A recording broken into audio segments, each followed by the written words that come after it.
And that's where I want to swing to next, and that's the Baylor Bears. The Baylor Bears have been one of those teams that you really need to pay attention to. I think they have some of the most proven big men in, like, I think all of college basketball. They have a very experienced backcourt. There's just a lot to really like about this team, Steve. I think that there's some really fun players to pay attention to. I think they have depth off the bench. I think they have a good starting five. When I talk about this team, I seem a little more excited and a little more hopeful for Baylor than I do Kansas. And it's understandable. I mean, again, these guys, you know, suffered.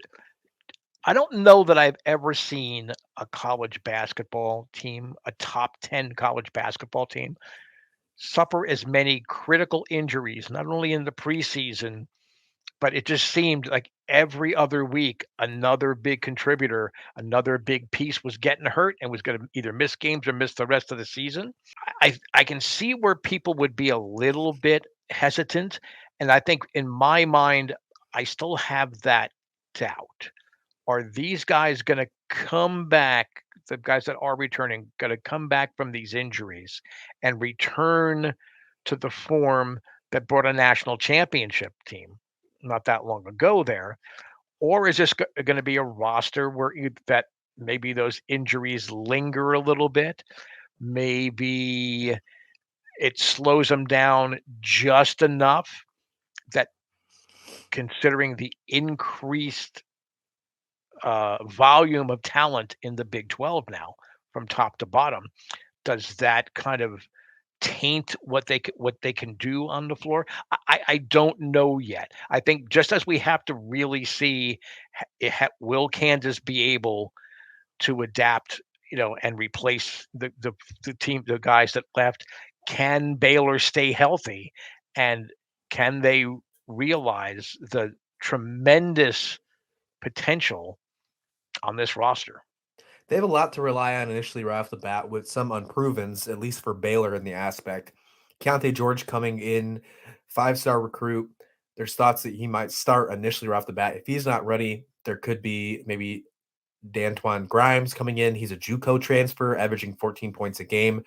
You also got a BYU transfer in Caleb Lohner, who could be really good. And then, of course, I know speaking of that hat you're wearing, Jalen Bridges coming over from West Virginia. He's going to probably start. We'll probably see him up there averaging 8.5 points a game. I think he's going to actually do really well for Baylor this year. That's someone to pay attention to. But of course, LJ Cryer is the guy that is going to take Baylor to wherever they go. If they go to the Big 12 championship, if they go to the Final Four, Elite Eight, whatever, it's going to be on the back of LJ Cryer. There's no doubt about that one. And okay, sing it with me, people. Backcourt, backcourt, backcourt. This is the best backcourt in the nation, period. I think the Iowa backcourt can challenge them over time. We were talking about it earlier in the show when we talked to Big Ten, but right now, they are the best backcourt in college basketball. There's no one close. I don't want to hear about, all of these young kids can do that. I don't want to hear it. This is the best backcourt in college basketball. That makes Baylor a top 5 team.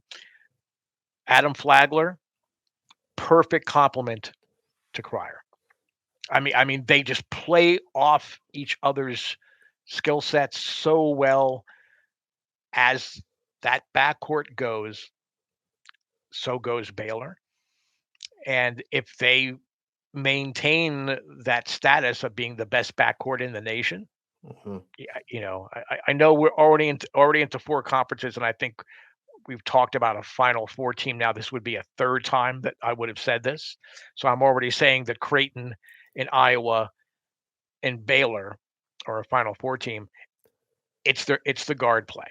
And Yeah. they have reserves that if they need to rest these guys, or an injury does occur, I think they have guys with enough talent that they can fill those minutes that might be lost to injury or fatigue. And Baylor, the only thing that's going to prevent Baylor from going far is health. And let's hope it is not the hellish year that they went through last year. I'm with you. No, and hopefully that's not the case either because we need a healthy Baylor to have a good Big 12. a fun conference, and as you said, a potential Final Four team. They do have what it takes to get there.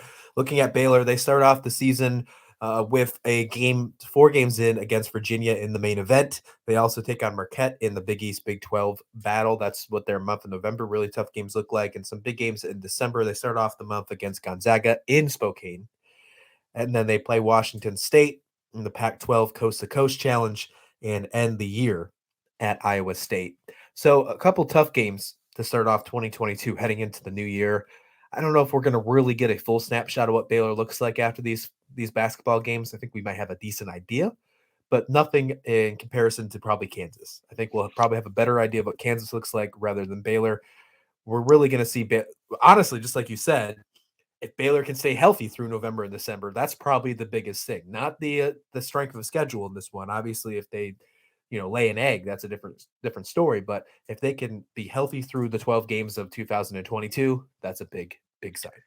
Yeah, I'm not usually a big fan of college basketball squads playing in international tournaments in the off season.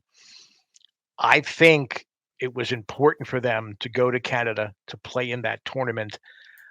Flagler and Cryer didn't play much, but a lot of their younger recruits and people that transferred in did get valuable playing time in that system.